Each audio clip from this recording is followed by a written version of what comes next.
মাননীয় প্রধানমন্ত্রী শ্রী নরেন্দ্র মোদী এবারও সুফি সাধক খ্বাজা মঈনুদ্দিন চিশতির 813তম উর্স উপলক্ষে আজমিরের দরগা খ্বাজা সাহেবে চাদর পাঠানোর ঐতিহ্য অব্যাহত রেখেছেন সংখ্যালঘু বিষয়ক মন্ত্রী শ্রী কিরেন রিজিজু। 4 জানুয়ারি 2025 তারিখে প্রধানমন্ত্রীর পক্ষ থেকে দরগা শরীফে চাদর অর্পণ করেন। 2014 সালে প্রধানমন্ত্রী হওয়ার পর থেকে শ্রী নরেন্দ্র মোদী প্রতি বছর বার্ষিক উর্স উপলক্ষে দরগা খ্বাজা সাহেবে চাদর উপহার দিয়ে আসছেন। এই বছর ছিল 11তম বার যখন প্রধানমন্ত্রী এই পবিত্র ঐতিহ্যের অংশ হয়ে উঠলেন। খ্বাজা গরিব নওয়াজের দরগায় চাদর অর্পণ ভারতের সমৃদ্ধ আধ্যাত্মিক ঐতিহ্য এবং সম্প্রীতি ও করুণার স্থায়ী বার্তার প্রতি মাননীয় প্রধানমন্ত্রী শ্রী নরেন্দ্র মোদীর গভীর শ্রদ্ধার প্রতিফলন।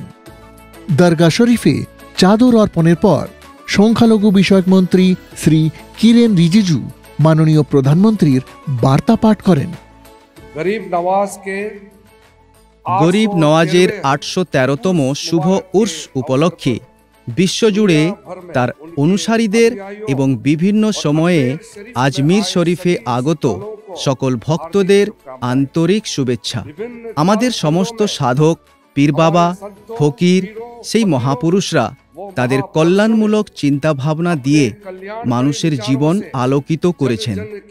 এই ধারাবাহিকে খ্বাজা মঈনুদ্দিন চিশতির জনকল্যাণ ও মানবতা সম্পর্কিত বাণী মানুষের জীবনকে আলোকিত করেছে। তিনি মানুষের মনে এক সুন্দর ছাপ রেখে গেছেন এবং সারা বিশ্বের মানুষ তার প্রতি গভীর বিশ্বাস রাখে। সমাজে ভালোবাসা এবং সম্প্রীতি প্রচারে নিবেদিত তার জীবন একটি আদর্শ। তার বার্ষিক উর্স উদযাপন আমাদের প্রজন্মকে অনুপ্রাণিত করবে এবং আমি নিশ্চিত যে এই অনুষ্ঠানটি মানুষে মানুষে বন্ধন জোরদার করতে গুরুত্বপূর্ণ ভূমিকা পালন করবে। এটি দেশ ও সমাজের উন্নতির জন্য যথাসাধ্য চেষ্টা করার জন্য মানুষকে অনুপ্রাণিত করবে।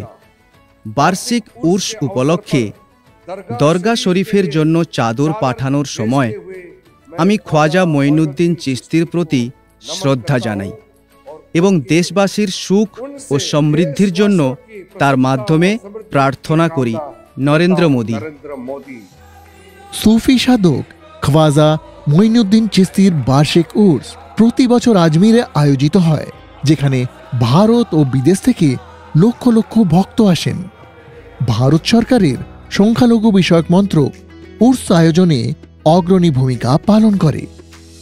উর্স চলাকালীন আর দরগার প্রাঙ্গণের আশেপাশে পরিষ্কার পরিচ্ছন্নতার প্রতি বিশেষ মনোযোগ দেওয়া হয়। তীর্থযাত্রীদের থাকার জন্য সুবিধা, সুরক্ষার জন্য পুলিশ কর্মীদের মোতায়েন, সিসিটিভি ক্যামেরা, বিদ্যুৎ, জল, পার্কিং সবকিছু ভালোভাবে হোক তার জন্য সংখ্যালঘু বিষয়ক মন্ত্রক অনবরত জেলা প্রশাসন আর দরগার সাথে সম্পর্কিত স্টেক হোল্ডারদের সাথে ধারাবাহিকভাবে সভা এবং সমন্বয় স্থাপিত করে। সংখ্যালঘু বিষয়ক মন্ত্রকের সচিব ডাক্তার চন্দ্রশেখর কুমার প্রধানমন্ত্রীর পক্ষ থেকে চাদর অর্পণ করার একদিন আগে দরগার পরিদর্শন করেন এবং ব্যবস্থা পর্যালোচনা করেন। ভ্রাতৃত্ব, মানবতা এবং সাম্প্রদায়িক সম্প্রীতির জন্য পরিচিত সুফি সাধক খ্বাজা মঈনুদ্দিন চিশতির দরগাতে উর্স উদযাপনের একটি দীর্ঘ ঐতিহ্য রয়েছে। দরগা হল সুফি সাধকদের সমাধিস্থল, যেখানে তাদের অনুসারীরা তার মৃত্যুর পর সাধকের প্রতি শ্রদ্ধা নিবেদন করেন। যে দরগায় দরবেশ খ্বাজা গরিব নওয়াজের সমাধি অবস্থিত সেটি 800 বছরেরও বেশি সময় ধরে বিদ্যমান। উর্স হল সুফি সাধকদের মৃত্যু দিবস। এর অর্থ সর্বশক্তিমান ঈশ্বরের সাথে আত্মার মিলন এবং এটি অনুসারীদের জন্য উদযাপনের একটি উপলক্ষ হিসাবে বিবেচিত হয়, যারা বিশ্বাস করেন যে যখন একজন সাধক দেহ ত্যাগ করেন তখন তিনি তার গুরুর নিকটবর্তী হন, যা একটি আনন্দের উপলক্ষ। খ্বাজা সাহেবের উর্সের সময় দেশ বিদেশ থেকে লক্ষ লক্ষ বিভিন্ন ধর্মের ভক্ত আজমিরে আসেন এবং দরগায় চাদর অর্পণ করেন। হযরত খ্বাজা মঈনুদ্দিন চিশতির দরগায় পালিত উর্স ভারতের সাংস্কৃতিক সম্প্রীতি এবং পারম্পরিক ভ্রাতৃত্বের প্রতীক এবং বৈচিত্র্যের মধ্যে ঐক্যের আমাদের সংস্কৃতিরও সাক্ষী।